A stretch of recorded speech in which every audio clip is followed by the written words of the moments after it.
Welcome to A star news Telugu. నా పేరు హారిక. నేటి వార్తా ముఖ్యాంశాలు.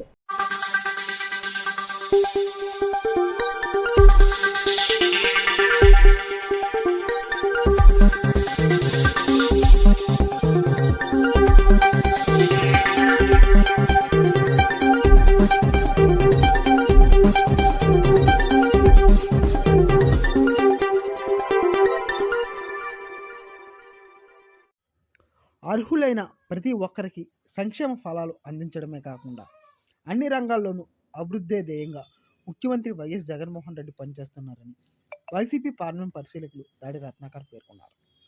ఈ మేరకు అనకాపల్లి పట్టణం జీవీఎంసీ 80వ వార్డు పరిధిలో గల 21 సచివాలయం వద్ద 80వ వార్డు కార్పొరేటర్ కొనతాల నీలిమా భాస్కర్ ఆధ్వర్యంలో ఆంధ్రప్రదేశ్కి జగన్ ఎందుకు కావాలనే కార్యక్రమాన్ని బుధవారం నిర్వహించారు. ఈ కార్యక్రమానికి ముఖ్య అతిథిగా విచ్చేసిన వైసీపీ పార్లమెంట్ పరిశీలకులు దాడి రత్నాకర్ ముందుగా మహాత్మా గాంధీ చిత్రపటానికి పూలమాల వేసి నివాళులు అర్పించి కార్యక్రమాన్ని ప్రారంభించారు.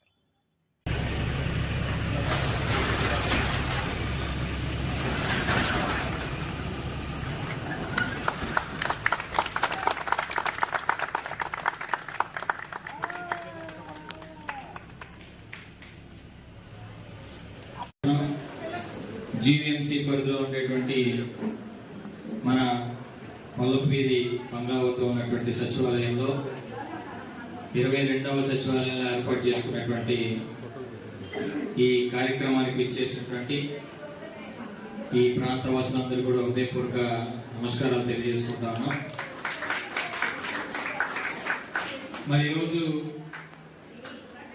మీ అందరికీ తెలిసి ఇక్కడ సచివాలయం ఇవాళ మనం కూర్చొని మాట్లాడగలుగుతున్నాం అంటే ఇవాళ సచివాలయ సిబ్బంది, ప్రభుత్వ సిబ్బంది అంతా కూడా ఇక్కడ మన దగ్గరకు వచ్చి మనకు కావాల్సినటువంటి పనులన్నీ కూడా చేసుకోగలుగుతున్నారు అని అంటే, అదేవిధంగా మనం ఇందాక చెప్పినట్టుగా పెన్షన్లు మన ఇంటికే 1వ తారీఖు అవ్వగానే తెల్లవారే మన ఇంకా నిద్ర లేవకముందే వాళ్ళు వచ్చి లేపి ఇదిగో అవ్వా నీ తాలూకా పెన్షన్ అని చెప్పి 2750 రూపాయలని మన చేతిలో పెట్టేటువంటి పరిస్థితి మనం చూస్తూ ఉన్నాం.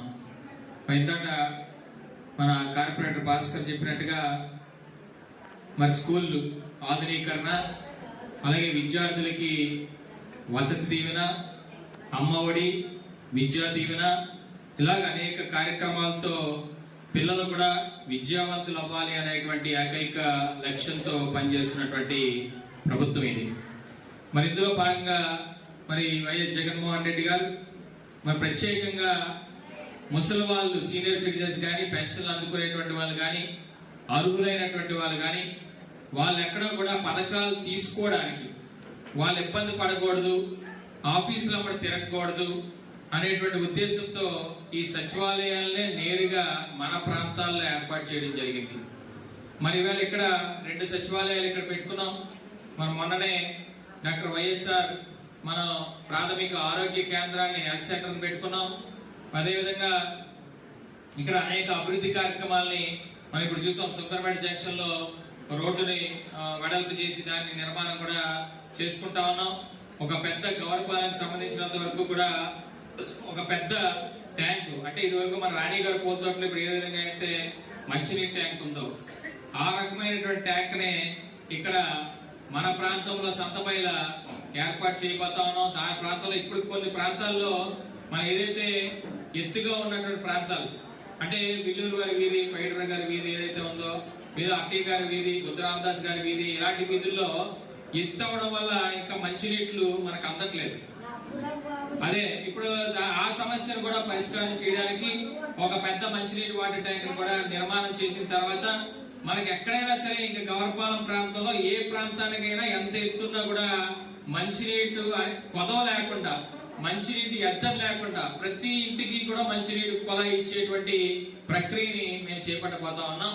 ఆ విధంగా ఇవాళ ప్రతి ఒక్కరు కూడా మంచినీటికి ఇబ్బంది లేకుండా ఆ కొదవ కూడా తీర్చే విధంగా ఆ ట్యాంక్ నిర్మాణం కూడా చేపట్టబోతా ఉన్నాం. అదేవిధంగా మరి సచివాలయ నిర్మాణాలు, అలాగే సంతపైల స్మార్ట్ స్కూల్ నిర్మాణం ఇంకా సుమారు 1,16,00,000 రూపాయలతో అక్కడ నిర్మాణం కావిస్తా ఉన్నాం. అదేవిధంగా చెన్నై స్కూల్ నిర్మాణం చేసాం. అలాగే సంతపైల మన గంగిరేని చెట్టు దగ్గర కూడా స్కూల్ని మళ్ళీ పునర్నిర్మాణం చేయడం జరిగింది, ఆధునీకరణ చేయడం జరిగింది. ఆ విధంగా అనేక అభివృద్ధి కార్యక్రమాలు ఇక్కడ చేసుకోవడం జరిగింది. మరి ఆనాడు నాన్నగారు ఎమ్మెల్యేగా మరి మంత్రిగా సుమారుగా 25 సంవత్సరాలు ఈ అనకాపల్లిని పరిపాలించినప్పుడు, పాలన చేసినప్పుడు మరి మీ అందరికీ తెలుసు అనేక అభివృద్ధి కార్యక్రమాలు. ఆ రోజుల్లో మన మంచినీటి మినీ వాటర్ ట్యాంకులు, ఇవాళ విశాఖపట్నంలో కూడా కొన్ని సందర్భాల్లో ఎండాకాలం వస్తే అక్కడ మంచినీళ్లు బింది 15 రూపాయలు కొనుక్కుంటా ఉన్నారు. కానీ మన అనకాపల్లిలో ఏ రోజు కూడా మండు వేసవి సమయంలో కూడా ఎక్కడ మంచినీటి అద్దెలు రాలేదు అంటే దానికి కారణం నాన్నగారు ఏర్పాటు చేసినటువంటి మినీ మంచినీటి వాటర్ ట్యాంకులు. అలాగే నాన్నగారి హయాంలో ఏర్పాటు చేసుకునేటువంటి వేళ కళ్యాణ మండపాలు మనం చూస్తే పల్లపీది కళ్యాణ మండపం కానీ, అక్కడ పెదరామస్వామి కళ్యాణ మండపం కానీ, అక్కడ చంద్రామస్వామి కళ్యాణ మండపం కానీ, అక్కడ మోకాలమ్మ గుడి పునర్నిర్మాణం కానీ, ఇక్కడ సుక్కరపెట్టి సత్యనారాయణ స్వామి, సూర్యనారాయణ స్వామి గుడి పునర్నిర్మాణం కానీ, బోలింగేశ్వర స్వామి పునర్నిర్మాణం కానీ, అలాగే హేమగిరి సత్యనారాయణ స్వామి మన అక్కడ కొండ మీద పిక్నిక్ వెళ్తున్నప్పుడు వెళ్ళేవాళ్ళం. ఆ కొండ మీద గుడిని కూడా పునర్నిర్మాణం చేయడం, కాశీ విశ్వేశ్వర స్వామి దేవాలయాన్ని పునర్నిర్మాణం చేయడం, మరి ఈ ప్రాంతంలో అన్ని ఏరియాల్లో కూడా సిమెంట్ రోడ్ల నిర్మాణం కానీ, ఇవాళ రావుగోపాలరావు కళాకేంద్రం కానీ, ఇవాళ మనందరికీ ఇవాళ వైద్య నిమిత్తం కూడా మనం అందరం కూడా ఏమైనా ఆరోగ్య సమస్య వస్తే మనం హాస్పిటల్కి వెళ్ళేటువంటి ఎన్టీఆర్ ఆసుపత్రిని కానీ, అలా ఏర్పాటు చేసుకున్నటువంటి ఎన్టీఆర్ స్టేడియం కానీ, అనేక అభివృద్ధి శాశ్వత నిర్మాణాలని అవాళ ఏర్పాటు చేయడం జరిగింది. కాబట్టి ఈవేళ మన ప్రాంతంలో ఎక్కడా కూడా ఏ రకమైనటువంటి ఇబ్బందులు లేకుండా పెళ్లిళ్ళు చేసుకునేటప్పుడు కూడా రోడ్ల మీద మనం పెళ్లిళ్ళు చేసుకునే వాళ్ళం. వర్షాలు పడితే ఇబ్బంది పడేటువంటి వాళ్ళు ఇవాళ కళ్యాణ మండపాలు కట్టడం వల్ల మరి దాన్ని కూడా మనం పూర్తి స్థాయిలో కొంత వెసులుబాటు కలిగినటువంటి విషయాలు మనందరికీ తెలిసినటువంటి. అదేవిధంగా ఆ రోజు మన పక్కా ఇల్లు ఏర్పాటు చేయాలని చెప్పి ఆ రోజుల్లో కూడా మనకి అందరికీ తెలిసి ఇక్కడ ఉన్నటువంటి ప్రాంతవాసులందరూ కూడా మన అక్కడ బిఆర్టీ కాలనీలోని, అలాగే రామాపురం కాలనీ, రావిశాస్త్రి నగరం ఇలాంటి కాలనీలు ఏర్పాటు చేసినప్పుడు మీ అందరూ కూడా అక్కడికి వెళ్ళండి, మీకు పట్టా ఇచ్చామంటే అమ్మ అంత దూరం మేము ఎక్కడ వెళ్తాం బాబు, శారదా దాటి వెళ్ళాలంట, అక్కడికి వెళ్ళి మనవేడి చేస్తాం అడుగుకి వెళ్ళి అని అనేవాళ్ళు. మరి ఈ రోజు అదే బిఆర్టీ కాలనీలో మనం సెంటు సుమారుగా 10 లక్షల రూపాయలు పెట్టి ఇవాళ కొనుక్కునేటువంటి పరిస్థితి ఏర్పడింది.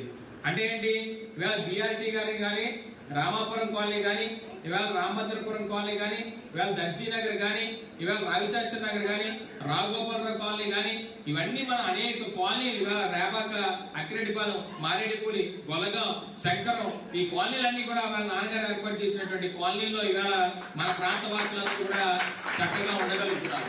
మళ్ళీ అటువంటి అభివృద్ధి ఇవాళ ఇప్పుడు చూస్తా ఉన్నాం. జగనన్న కాలనీల రూపంలో ఇవాళ కోడూరులో మనం మీ అందరికి కూడా పట్టాలు ఇవ్వడం జరిగింది. అది కూడా కొన్ని రోజుల్లో పూర్తిగా వస్తా ఉంది. అది పూర్తయిన వెంటనే మీ అందరికి కూడా గృహప్రవేశం చేసి